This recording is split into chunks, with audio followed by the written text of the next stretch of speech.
एक जमींदार रहा करता था। वो बहुत ही ज्यादा कंजूस था और बहुत ही ज्यादा चालाक भी था। वो गांव के लोगों की जमीन हड़पने का कोई भी मौका नहीं छोड़ता था। क्यों भाइयों, कैसी है तुम्हारी जिंदगी? सब सही चल रहा है ना? सब कुछ ठीक है, बस आप थोड़ा सा पानी ज्यादा दे दिया करे, जिससे खेती हमारी सही सलामत हो जाया करे। घर के काम काज के लिए ही पानी मिल जाता है, यही काफी नहीं है। अरे क्यों नहीं, पानी तो मेरा खुद का ही है, जिसे चाहूँ उसे दे दूं। पर तुम मुझे क्या दोगे अगर मैं तुम्हें पानी दे दूं? जमींदार साहब, आप भी पानी का कितना मोल लगाते हो? सब कुछ तो आपने ले रखा है, अब हमारे पास बचा ही क्या है देने के लिए? एक जान बची है, वो भी तिल तिल करके आप लेते रहते हो। अच्छा, तो तुम्हारे कहने का मतलब ये है कि मैं कातिल हूँ, हाँ? और तुम सबकी जान लेकर रहता हूँ? नहीं नहीं साहब, ऐसी बात नहीं है, बस मुंह से निकल गया।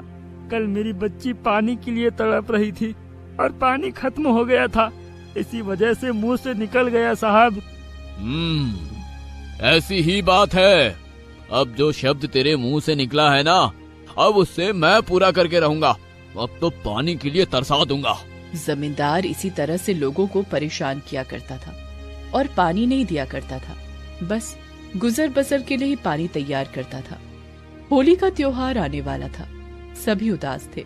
अरे भाई, एक हफ्ते के बाद होली का त्योहार है, कुछ याद भी है? है तो सही, पर क्या फायदा, हम तो खेल ही नहीं सकते। यहाँ तो लोग पानी के लिए ही तड़पते हुए मर रहे हैं और तुझे होली की ही पड़ी है। हाँ ये तो है, हमारी बहुत बड़ी वाली समस्या है कि गांव में पानी नहीं है, और जो पानी है वो जमींदार के पास है। बिना पानी के तो होली खेली ही नहीं जा सकती। और दूसरा, खेतों में भी पानी नहीं है, जिसकी वजह से टेसू के फूलों को भी नहीं उगाया जा सकता, तो रंग कहाँ से बनेगा? हाँ भाई, जमींदार का जुल्म तो बढ़ता ही जा रहा है। उसने अब और पानी में कटौती कर दी है। अगर हमारे खेतों को पानी मिल जाता तो हम टेसू के फूलों की खेती कर होली के रंगों को बना पाते। ना ही हमारे पास पानी है और ना ही रंग, भला हम होली खेले तो कैसे खेले? काश हमारे पास भी पानी होता, तो हम भी दुनिया के सभी लोगों की तरह एक दूसरे पर रंग डालते और खुशियां मनाते। हमारे रंग फीके पड़े हुए हैं, सबके चेहरे पर भी त्योहार के समय उदासी छाई हुई है। पानी की कमी की वजह से तो खेतों में अनाज भी नहीं हो रहा, बस गुजर बसर के लिए ही पानी मिल पाता है। उसी में गुजारा करना बहुत मुश्किल हो जाता है। हमारे गांव में पानी की बहुत बड़ी समस्या है। ऐसा ही चलता रहा तो पानी की वजह से कहीं भूखे मरने की नौबत ना आ जाए। सभी पानी की समस्या से जूझ रहे थे और पानी पर चर्चा किया करते थे, परंतु जमींदार पर इसका कोई असर नहीं होता था। एक दिन की बात है, मंथन यूं ही सोच विचार करता हुआ अपने खेतों में जा रहा था और सभी सूखे हुए खेतों को देखकर चिंतित था। तभी वहाँ एक साधु आता है। अरे कोई है, मेरी मदद कर दो भाई, मेरी मदद कर दो।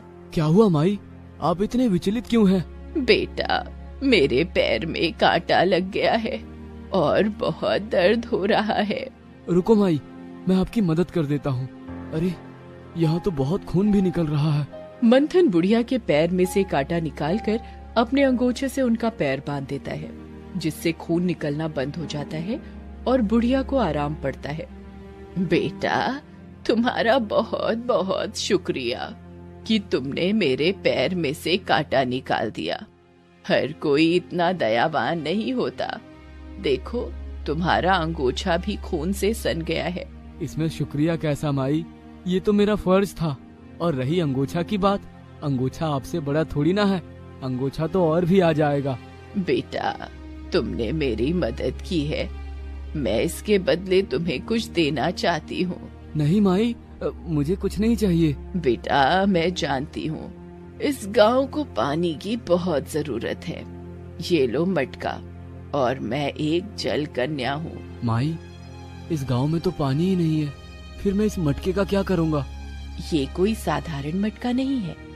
जब इसको तुम बोलोगे पानी के लिए, इसमें पानी भर जाएगा। अगर तुम्हें विश्वास नहीं होता तो देखो। जल कन्या उस मटकी को पानी के लिए बोलती है। मटका विशाल मटके में परिवर्तित हो जाता है और उसमें बहुत सारा पानी भर जाता है और वो आसमान में उड़ने लगता है। उड़ते उड़ते सारे खेतों में पानी पहुंचा देता है, जिसे देखकर मंथन बहुत आश्चर्यचकित हो जाता है। देवी, ये तो बहुत ही चमत्कारी मटका है। इससे तो हमारे गांव की सारी समस्या ही दूर हो जाएगी। हाँ बेटा, अब तुम इससे अपने खेतों में किसी भी तरह की खेती कर सकते हो, चाहे वो टेसू की खेती हो या अनाज की खेती। बहुत ही हरी भरी होगी और इसकी मदद से तुम्हें गांव में होली मनाने में कोई तकलीफ भी नहीं होगी। अब तुम गांव वाले जी भरकर होली खेल सकते हो। मंथन जल कन्या जी के द्वारा दिए गए मटके को लेकर बहुत खुश होता है और गांव के लोगों को बताता है। सभी गांव वाले उस मटके की मदद से टेसू के फूलों की खेती करते हैं और होली आने पर हंसी खुशी होली खेलते हैं। ये बात जमींदार को गवारा नहीं होती। अरे ये जादुई मटका तो गांव की पानी की समस्या को दूर कर रहा है और सभी कितने खुश होकर होली खेल रहे हैं।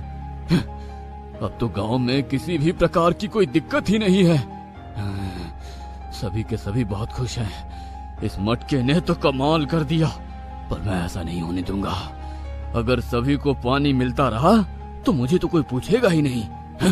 मुझे इस घड़े का कुछ करना चाहिए। जमींदार उस घड़े को चुराने की सोचता है और उस मटके के पास पहुंच जाता है। जैसे ही जमींदार घड़े को हाथ लगाता है, जमींदार के ऊपर बहुत से पत्थर उस घड़े में से निकलकर बरसने लग जाते हैं। अरे ये क्या?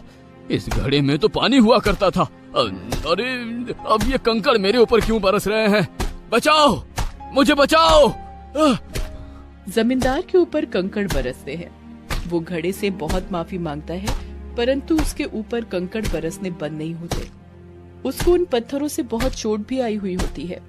ये सब जब मंथन को पता चलता है तो वो घड़े के पास पहुंचता है। जादुई मटके, तुम एक अच्छे कामों के लिए जाने जाते हो। तुम इस जमींदार को मारकर अपने ऊपर दाग मत लो। इसको माफ कर दो और जाने दो। मंथन, तुम बहुत ही नेक दिल इंसान हो। तुम सबको इस जमींदार ने कितना परेशान किया एक पानी के लिए, और तुम सब ने इसको फिर भी माफ कर दिया। मैं इस गांव के लोगों से बहुत खुश हूँ और मेरा पानी कभी ना खत्म होने वाला है। अब इस पानी से तुम जिस भी तरह की खेती चाहे कर सकते हो। जादुई मटका इसी तरह से लोगों की मदद करता रहता था और अब हर वर्ष गांव में होली के समय पानी की कोई समस्या नहीं होती थी। सभी बहुत ही हर्षोल्लास से होली का त्योहार मनाते थे और एक दूसरे पर रंग फेंका करते थे।